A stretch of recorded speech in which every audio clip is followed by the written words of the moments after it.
Hello, my friend. Welcome to English Upgrade. Today, I'm going to tell you about a powerful technique to improve your English speaking and listening skills, just like a native speaker. Have you ever heard of the shadowing technique? Let me explain. Shadowing means listening to each sentence carefully, then repeating after me. Try to copy my words, my feelings, and my pronunciation like an actor. This method helps you speak more clearly, listen more easily, and feel more confident in English. So, are you ready? Let's begin. My name is Sarah. I am 18 years old, and I live in a small town in America. This is how I found love at my first job. Last month, I finished high school. My family does not have much money, so I needed to find a job quickly. I wanted to help my parents pay the bills. Every day, I walked around town looking for job signs and store windows, but no one wanted to hire me. I had no work experience. I felt sad and worried. One sunny morning, I was walking down Main Street when I noticed something brown on the ground. It was a leather wallet. I picked it up and opened it. Inside, there was money and a driver's license. The name on the license read Jake Miller. There was also a business card for Jake's Coffee Corner. I knew I had to return this wallet. My mother had always taught me to be honest. Looking at the address on the business card, I saw that the coffee shop was only 3 blocks away. When I arrived, I found a small, cozy cafe. The smell of fresh coffee filled the air. Colorful paintings decorated the walls, and soft music played in the background. I already loved the place. Behind the counter stood a young man with dark hair and kind brown eyes. He looked about my age, maybe a little older. When he smiled at customers, my heart beat faster. I had never felt this way before. I walked up to the counter, my hands shaking slightly. "Excuse me," I said. "Are you Jake Miller?" He looked at me with surprise. "Yes, I am. How can I help you?" I held up the wallet. "I found this on Main Street. I think it belongs to you." Jake's eyes widened, and he quickly checked his pockets. "Oh my goodness. I didn't even know I lost it. Thank you so much." He took the wallet and counted the money. Everything was still there. "You're very honest," Jake said. "Most people would have kept the money. What can I do to thank you? Would you like a free coffee? A slice of cake?" I shook my head. "I don't need anything. I'm just happy to help." Then I remembered why I had been walking around town every day. Gathering my courage, I asked, "Actually, do you need any workers? I'm looking for my first job." Jake thought for a moment, glancing around his busy coffee shop. "You know what? I do need help. My old assistant quit last week. Would you like to work here?" I could hardly believe it. "Really?" "Yes, please." "Can you start tomorrow morning?" Jake asked. "Of course," I replied, my excitement barely contained. The next day, I arrived at 7 o'clock a.m.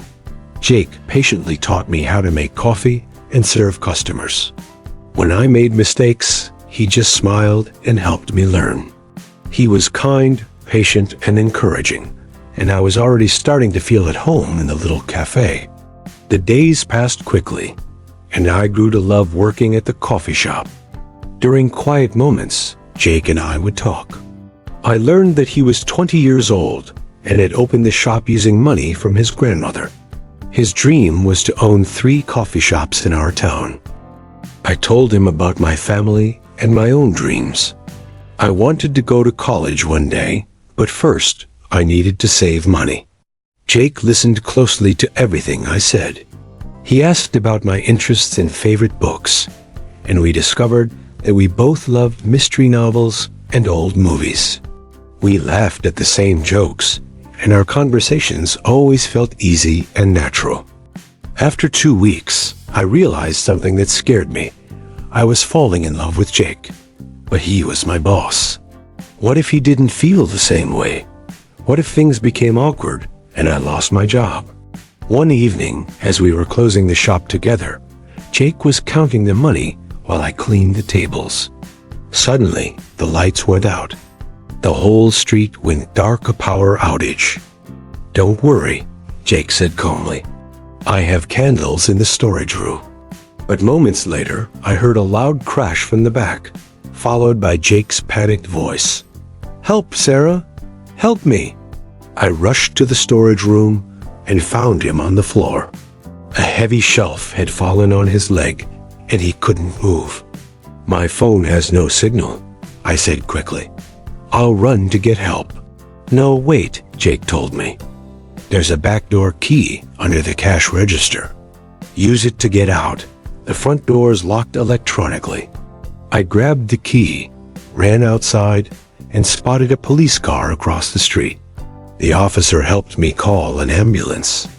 At the hospital, the doctor explained that Jake's leg was broken and would need surgery. He would have to stay in the hospital for a week.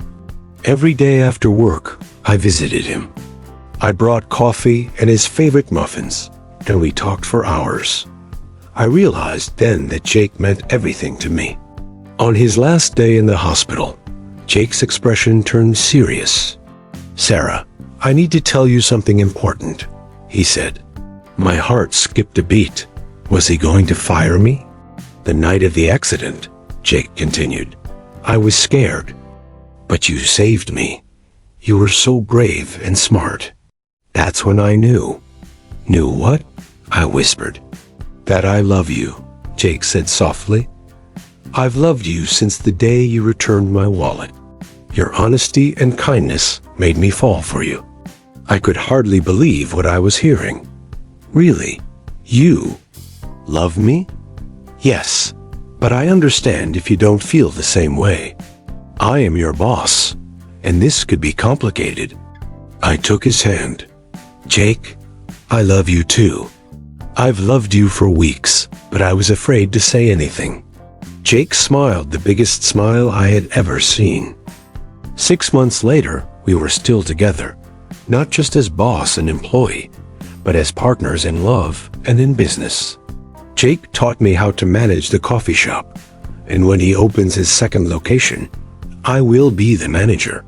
Yesterday, Jake surprised me with something amazing. He offered to pay for my college classes so I could study business and help grow our coffee shop empire. "You found my wallet," Jake told me, "but you also found my heart."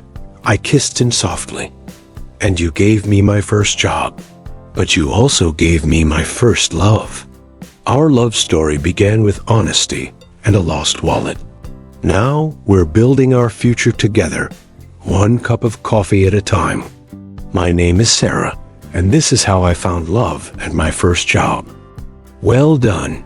You've just completed the story. Remember, shadowing helps you learn English faster and speak more naturally. Practice this technique every day. If you enjoyed this story and want to learn more, don't you forget to like the video and subscribe to the channel so you never miss a new lesson. Thank you for learning with me.